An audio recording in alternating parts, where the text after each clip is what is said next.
এটা তো মিল্টন সমাদ্দার যা ভয়াবহ অপরাধ করেছেন, একটি অপরাধ না, সে নিজেই স্বীকার করেছেন। এবং তার অ্যাকাউন্টে তো এখনও 1,85,00,000 টাকা আছে।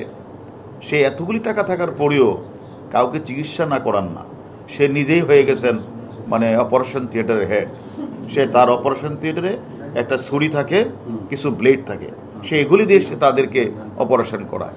তো এরকম ভয়াবহ অমানবিক আচরণ রাস্তা থেকে ধরে এনে এই যে অটিজম বাচ্চা, বাক প্রতিবন্ধী মানুষগুলির সাথে এ ধরনের অসভ্য আচরণ, এটা আমি মনে করি আমাদের বাংলাদেশের জন্য মানুষের জন্য লজ্জাজনক। অতএব তার সাথে যারা জড়িত, তাদেরকে যারা প্যাট্রোনাইজ করেছে, তারা ফেসবুকে ফলোয়ার বাড়ানোর জন্য যারা প্যাট্রোনাইজ করেছে এবং তাকে যারা হেল্প করেছে, তার ফাউন্ডেশনে যারা মেম্বার রয়েছে, আমরা প্রত্যেককেই আমরা আইনের আওতায় নিয়ে আসি। তার ওয়াইফকে সে যে ডেথ সার্টিফিকেট নিজেই সাইন করেন, তার স্বামীর স্বীকারোক্তি দেখানো হয়েছে এবং সে ওই আশ্রমে কিন্তু তার ওয়াইফও যেতেন প্রায়।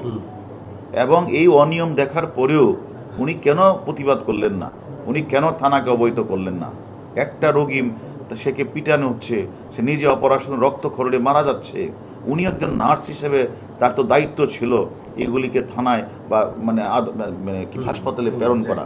উনি সে সাজেশনটা দিলেন কিনা, আর দিলে উনি থানায় গিয়েছেন কিনা, এগুলি তাকে আমরা জিজ্ঞাসাবাদ করেছি। সে বলেছে আমি আমি আমি আমি এগুলি যেহেতু কোনো কিছুতে আমাকে সম্পৃক্ত করে নাই, আমি এগুলি এই জন্য কাউকে বলতে পারি না।